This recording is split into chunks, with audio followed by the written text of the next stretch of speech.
Hey everybody, this is Tracy here with another edition of A View from Tracy's Point, and we are here with another update to the United States versus Robert Sylvester Kelly.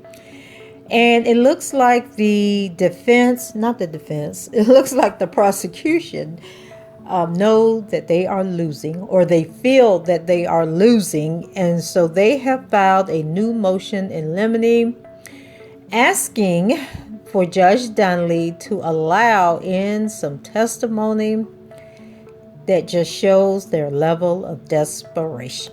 So it says, "Dear Judge Donnelly, the government respectfully submits this letter seeking clarification of the court's ruling on the government's motion in limine with respect to Jane Doe number 7.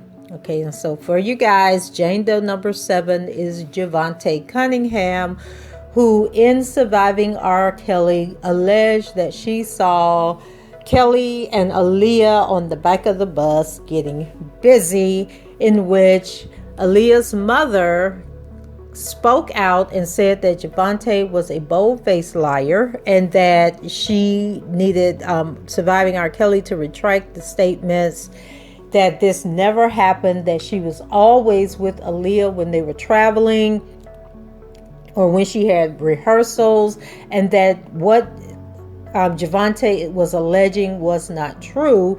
And so if her mother was always with her, and furthermore, I don't even know why Aaliyah would have been on R. Kelly's tour bus to begin with, right? Because the tour bus was for him and his dancers and his band members and his security. So Aaliyah would not have had any reason whatsoever to have been on his tour bus. But I digress. So it says, At the final pretrial conference, the court asked the government why it believed evidence related to Jane Doe number 7 should be admitted at trial, notwithstanding that it occurred in or about 1991. See transcript of August 3rd, 2021, final pretrial conference at 12. And then the government responded as follows. And then this, what I'm about to read, was actually from the document that she's referring. Ms. Geddes, Your Honor, Jane Doe number 7 is prepared to testify that in light of her relationship with the defendant, which included the fact that they had sexual contact with each other when she was a minor, she was in a position to view the defendant engaged in activity with Jane Doe number 1. So it is part of her background, and I would say her history is inextricably intertwined with that information is inextricably intertwined with her account of how she knew the defendant, why she was with the defendant when she saw the defendant engaged in activity with Jane Doe number 1. And then it says, and of course you guys know as soon as I hit the down button, it took me all the way down. And so then they have a note. After the defendant confirmed that he intended to dispute that he had engaged in activity with Jane Doe number 1 prior to their marriage in August 1994, the court found that the evidence the government sought to admit regarding Jane Doe number 7 was, quote, clearly relevant, end quote, noting that the defendant could cross-examine her about it, but that such evidence was directly relevant to the first Racketeering Act. Thereafter, the defendant sought additional time to review the Section 3500 material related to Jane Doe number 7 and submit additional briefing before the court finalized its ruling. The court afforded the defendant such an opportunity. On August 6, 2021, the defendant submitted his supplemental brief regarding the government's motion to admit other acts evidence.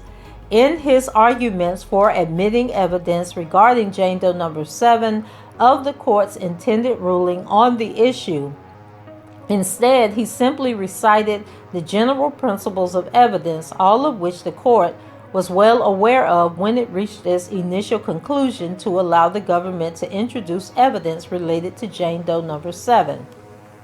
At the start of trial on August 18, 2021, the court stated that it adhered to my decision that I made at our final pretrial conference on August 3rd, but then reviewed the outstanding in limine motions to ensure it had not forgotten to rule on any of them. Trial transcript at 4. With respect to Jane Doe number 7, the court stated, the first has to do with the alleged abuse of Jane Doe number 7, a minor, in 1991. That is granted only insofar as there is evidence that Jane Doe number 7 witnessed the alleged abuse of Jane Doe number 1. That's admissible for the same reasons that I ruled that evidence about Jane Doe number 1 was admissible. The remaining evidence is not admissible about Jane Doe number 7. The conduct is alleged to have taken place before the enterprise began, so I am excluding that. The government understood this ruling to be different from the ruling initially articulated by the court on August 3, 2021, to allow evidence of the abuse of Jane Doe number 7 to be admitted at trial. The government respectfully requests that the court clarify or reconsider its August 18, 2021 ruling with respect to Jane Doe number 7 to allow her to testify regarding the circumstances of the defendant's abuse of her as a minor. The government currently expects to call Jane Doe number 7 as a witness at trial on Friday, September 10, 2021. If permitted to testify regarding her abuse by the defendant, Jane Doe number 7 is expected to testify that in or about 1991, she met the defendant at his apartment in Chicago, Illinois, after a female acquaintance who was also a minor and an aspiring singer invited Jane Doe number 7 to come to the defendant's apartment with her. 2 other minor females also came to the apartment with them. Notably, when the minors arrived at the defendant's apartment, certain of the defendant's associates, including his tour manager, Demetrius Smith, were at the apartment. Inside the apartment, the defendant went inside a room and invited each of the minors' females into the room at seriatim until they all were inside. The defendant's associates remained outside the room. After Jane Doe number 7 entered the room, the defendant initiated and engaged in intercourse with her. Jane Doe number 7 also saw the defendant engage in contact with other minors inside the room. Thereafter, the defendant regularly invited Jane Doe number 7 and the other minors to visit him at his home and at his recording studio. In 1992, Jane Doe number 7 became part of a girl group that traveled with the defendant, providing background vocals and dancing. Jane Doe number 7 was still a minor and worked mainly as a background dancer. In this time period, the defendant introduced Jane Doe number 7 to Jane Doe number 1, another minor and aspiring singer who the defendant began working with. The defendant indicated to Jane Doe number 1 that Jane Doe number 7 and other members of the girl group were to become Jane Doe number 1's posse and best friends. Subsequently, while traveling as a backup dancer on tour with the defendant, along with Jane Doe number 1 and others, Jane Doe number 7 observed the defendant engage in sexual contact with Jane Doe number 1 in a room at the back of his tour bus.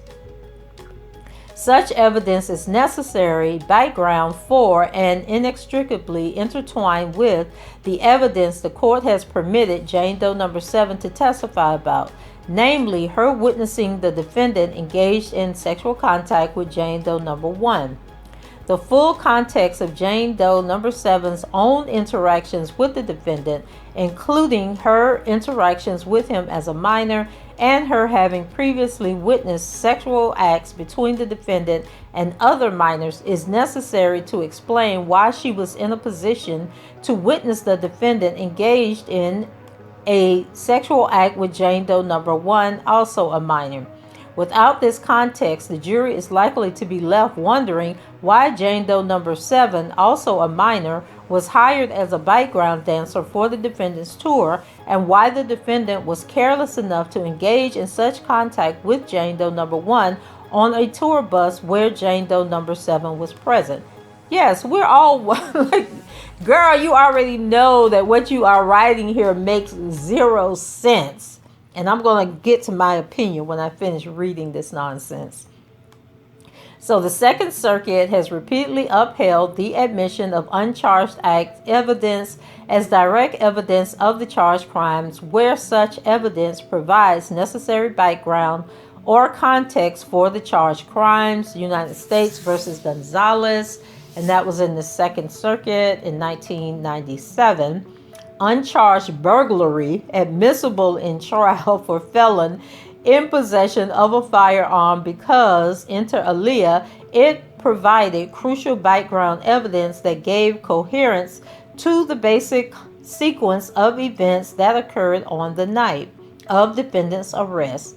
United States versus Insera, which was in the Second Circuit in 1994, noting that evidence of other bad acts may be admitted to provide the jury with the complete story of the crimes charged by demonstrating the context of certain events relevant to the charged offense.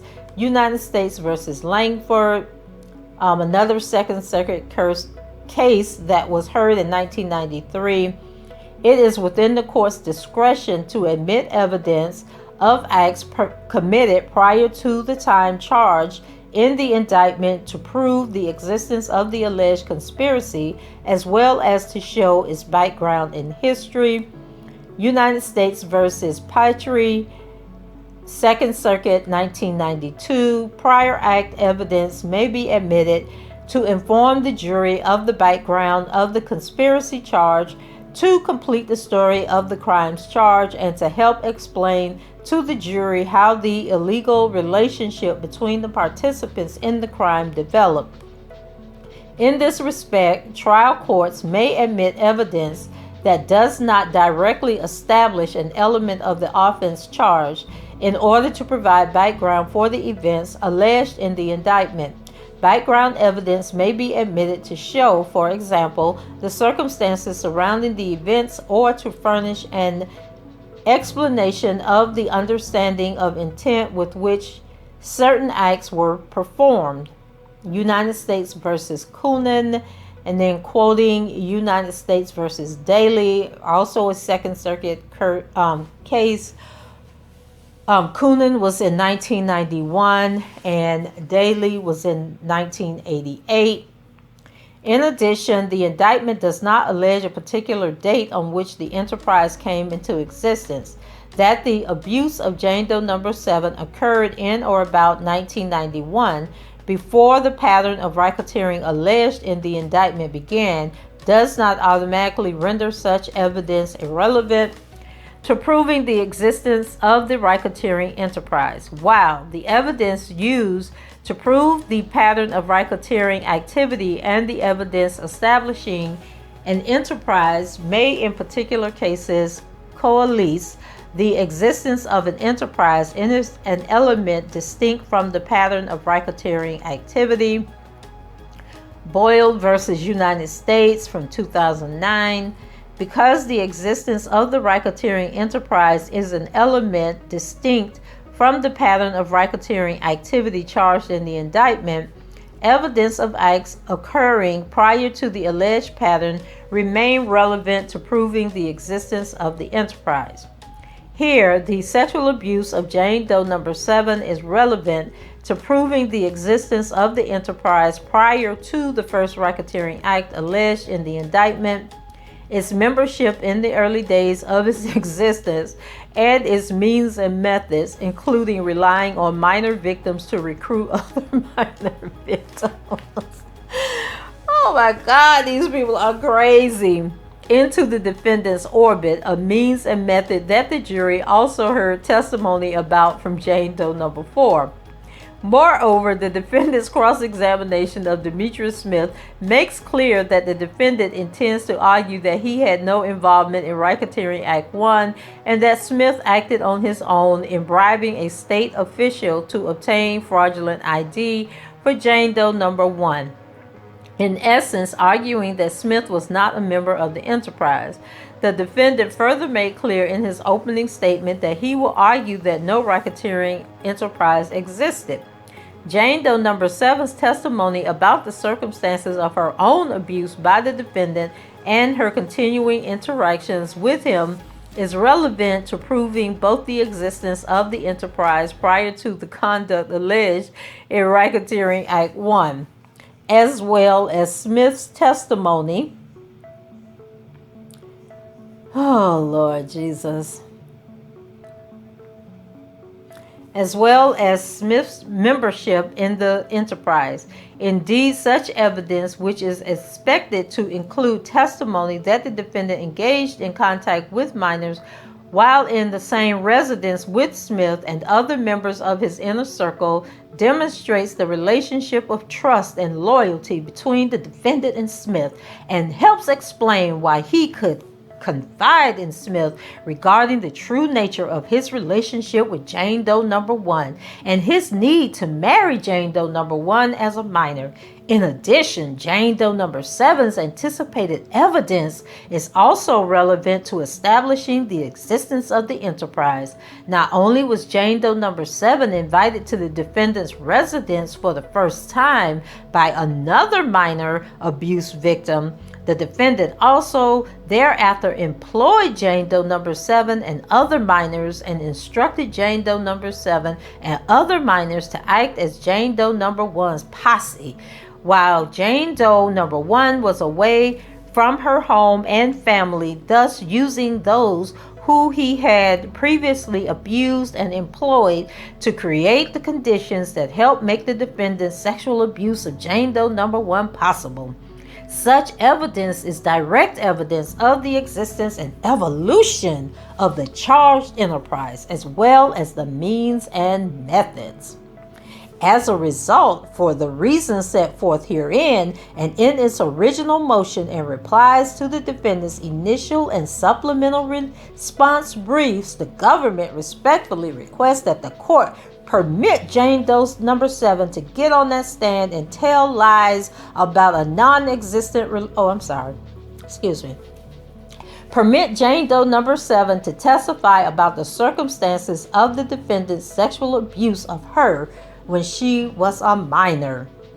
Now, child, let's talk about this. Oh my goodness, like they have no filter whatsoever. Okay, let's go back to January 2019 when Surviving R. Kelly came out, and Diane Holton's, she made the statement that Jovante was lying, and that she didn't appreciate it. Jovante, was quoted in several news articles where she was like doubling down that this was the truth, that it did happen, and so. According to her, she once witnessed R. Kelly, then 27, having sex with the R&B star Aaliyah Holton, then 15, on a populated tour bus. Now, she claiming there was a whole bunch of people on the tour bus. And she was quoted as saying, "It just so happened we were all laying in our bunks and the curtains are open. Everybody's communicating, laughing," Cunningham said in the documentary. When the room door flew open on the bus, Robert was having sex with Aaliyah. And so, of course, his representatives, they didn't really have a comment on it. They was just basically letting these people talk and say whatever it was that they wanted to say. And then in Aaliyah's mom's statement, she said, my husband and I were always on tour with Aaliyah and at interviews and every place she went throughout her entire career. Whoever this woman is who is making the allegations, I have never seen her before anywhere on planet Earth until now. And then Jovante released a statement of her own. And in her statement, she says, it's unfortunate that there are still people trying to protect Robert when they know he has destroyed so many people's lives. I love Aaliyah, and when people watch the documentary, they will see how much I care for her and how much Robert's actions deeply affected me and so many others. So she was like basically saying, this is my story and I'm sticking to it. Now, I didn't watch all of Surviving R. Kelly, but did Jovante talk about this story that she's now trying to get into evidence in this case? Did she talk about the fact that she was in a relationship with him? Did she talk about them going to the condo and Demetrius being there, and then Demetrius just sitting there not saying anything about all these minors walking in and out? And then once again, we have to ask the question, where were the parents of these minors when they just running around in grown men apartments, when they are touring the country with grown men? Like, were parents really letting their minor kids, whether they were teenagers, 16, 17, whatever, were they really allowing these people to get on tour buses with a grown man? And then I thought there were multiple tour buses, that Kelly had his own tour bus, and then the other tour buses were for the dancers and the females, and then the other tour bus was for the males, that he kept them separated. I thought I heard that somewhere before, but I know I definitely heard that he had his own tour bus. Now, maybe that was later on after, he was making more money. She is claiming that she started her relationship with them in 1991. We know that he didn't meet Aaliyah until 1992. And then in what year is she claiming that this alleged relationship took place, or this encounter on the tour bus? Because I'm thinking by the time any of that would have happened, he would have been making enough money where there were multiple tour buses. And in all reality, this was around the time when R. Kelly had just signed with Jive Records, right? Why would Jive Records be okay with these grown men traveling with unaccompanied minors? Like, does the record label not have any responsibility? Did they just not care? I mean, who was paying the dancers? Because R. Kelly didn't have no money at the time. He wasn't paying the dancers, so the dancers had to have been paid by the record label, right? Did they not take applications? Did they not have to prove their age? Did they not need the parents' consent? And do you notice, of all these people that are coming along, we never hear from the parents. Like, we heard from Faith's mother. Of course, we heard from the Clarys. But all these people from like the 90s and the early 2000s, we haven't heard the parents. Like, none of the parents have came out in support of their daughters, saying that they are outraged and angry that any of this happened. And so that is something the jury is probably going to be looking at, is like, why aren't the parents talking about any of this stuff? And then now I pose the question, what was Jive Records' responsibility in ensuring that the people who were dancers, who were background singers, were of age? And if they weren't of age, that there were adults who was chaperoning them? Why were they all allowed to be on the tour bus together? So those, like, the more these people, the more the government comes out with this stuff, the more questions that I have. And if the government is watching, can you come up with the story to explain these phenomena that I'm coming up with, these questions that I'm coming up with, that the record label would have just allowed all of this to take place? Because at this point, there isn't a woman in Chicago that R. Kelly hasn't slept with, the way y'all telling this story.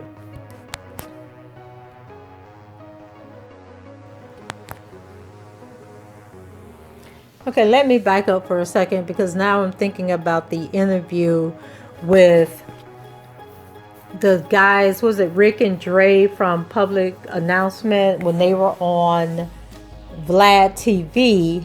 And so I do remember them mentioning that in the beginning there was only one tour bus. And so they may have all been on the tour bus. But for the most part, when they were talking about the Aaliyah part, they said that they didn't have interaction with Aaliyah. So if Aaliyah was on the tour bus, wouldn't they have seen her more? And they distinctly said that they only interacted with Aaliyah when she was in the studio, and that was in passing. And then they were talking about how the building they were at, there were multiple studios, and that Rob could have changing faces in one studio. They would be in a studio, Aaliyah would be in a different studio. And so the only time they would actually see Aaliyah is if like they passed her in the hallway or something like that. And they talked about Barry Hankerson being, bringing Aaliyah aboard and introducing Aaliyah to everybody. And so I don't see how Aaliyah was on a tour bus if they were all touring together, and that the two main members of the group that would have been touring would not have known anything about Aaliyah. And then they talk about, getting towards the end of their relationship with R. Kelly, which would have been following the whole marriage situation. And then also worth noting is that the guy Dre, he said that it was Earl who was Sparkle's husband at the time. And remember, Sparkle and her husband's marriage ended allegedly because of R. Kelly. He said that it was Earl that told the story about seeing R. Kelly and Aaliyah on the back of the bus. But he didn't pay the story any attention because he knew that Earl had issues with R. Kelly, because he knew that R. Kelly was allegedly messing with Sparkle. And so then he said that Earl, the day after Earl told him this story, dropped that seed, that Earl quit the group. That he left because, he was upset, I guess, about R. Kelly messing with Sparkle. So now he doesn't give a timeline for this, but to me it sounds like when Earl told Dre the story, it was much later in the relationship. It was down the road after the alleged marriage, after all Aaliyah had gotten the marriage annulled, the parents had gotten the marriage annulled. Like, Earl told that story down the road. So it seems like Jovante is just really, telling this story over, repeating this story, but putting herself in the place as the person who actually saw this. And then I was confused by, if that happened on the bus and it was only one bus, then why did Earl have to tell Dre about it? Because wouldn't Dre and Rick have been on the bus also if they were touring? So like the whole story, it just sounds made up, like Jovante just trying to insert herself in something. And then you guys just go back and watch that Public Announcement interview with Vlad TV. I hate giving Vlad a shout out, but anyway, because it's over an hour long, but it's in like the first, probably like the 15-minute to 30-minute mark, where they're actually talking about Aaliyah and how, although Rick say he never heard the rumors, he treated the whole thing like a job. He came to work, he did what he had to do, and he left. He didn't really have a friendship with R. Kelly because basically, R. Kelly was under contract, Public Announcement wasn't under contract, and then they were just being used to get R. Kelly's name out there and to build a rapport for R. Kelly so that they could eventually sanction him off or move him off into a solo career without the band. And because they didn't have contracts, they kind of got screwed in the deal. But go check that out. They don't appear to know anything about R. Kelly and underage girls. They were like, basically, they knew he liked young women, but they always assumed that the women he was dealing with were adults, 18 and over. that they never, saw him with anyone that they thought were underage, and that it was Earl that told Dre the story. Dre didn't believe the story. And then there was a part in the interview where Dre says that he actually said to R. Kelly, I guess R. Kelly had asked, well, where's Earl? And then he told him that Earl was gone, and the reason he had left was because he saw him and Aaliyah on the back of the bus. Now, he didn't say him and Aaliyah having sex on the back of the bus. He just said because he saw you and Aaliyah on the back of the bus. And then R. Kelly said, what does that have to do with Earl? And then he said, I don't know. I'm just, answering the question. And he said, then he started thinking to himself, what does R. Kelly's business have to do with Earl? And so Vlad, took it in that direction that they were actually having sex. But the guy, Dre, actually said that he said to him, he said he saw you and Aaliyah on the back of the bus. Now, whether R. Kelly knew that meant that he saw them doing something on the back of the bus, I don't know. But that's what he said. But you guys go check the interview out for yourself if you haven't done so already.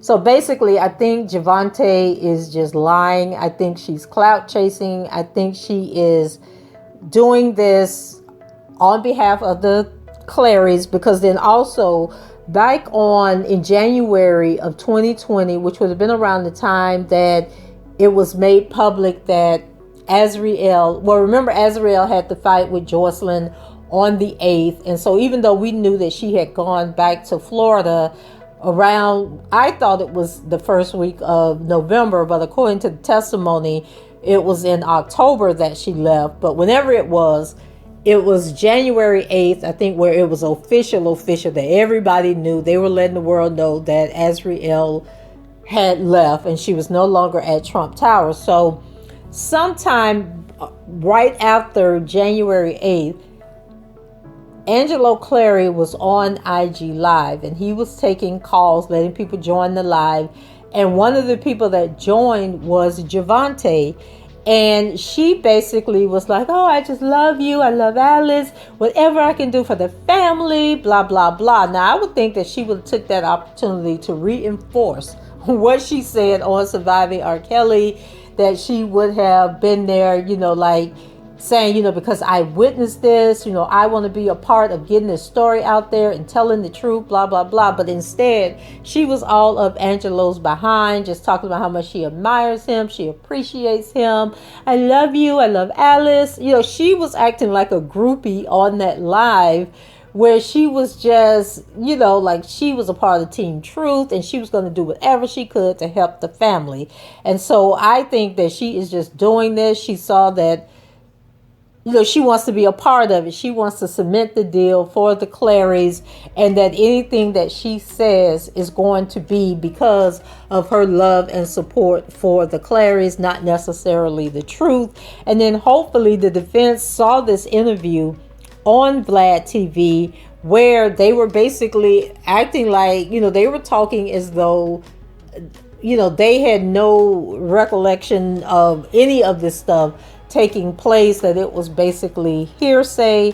And so I don't know, you guys, I'm going to end this here. Go ahead and let me know what you think about this motion in limine that Elizabeth Geddes has filed, where she wants to bring in Jovante Cunningham with this hearsay about this alleged relationship that she had with R. Kelly that she did not mention, that I recall, on Surviving R. Kelly. At least I didn't hear anything about it. And that, she wants to tell this story about being at this apartment. And I find it interesting, now that Demetrius has given his testimony and basically taken the fall, saying it was me that came up with the bribery. He had nothing to do with it. He didn't tell me to do it. Then now they want to bring in, go back and double down on bringing in this witness who is going to put Demetrius in a position to discredit Demetrius's testimony, and then also throw in about this alleged party with all these alleged minors who were running in and out, and he was, I don't know, like, were they running a train on him, or was he running a train on them? It's like these stories get so crazy and so bizarre as the day goes on. But go ahead and leave your comments below, rate the video, subscribe to the channel, and I shall talk to you guys later. Bye bye.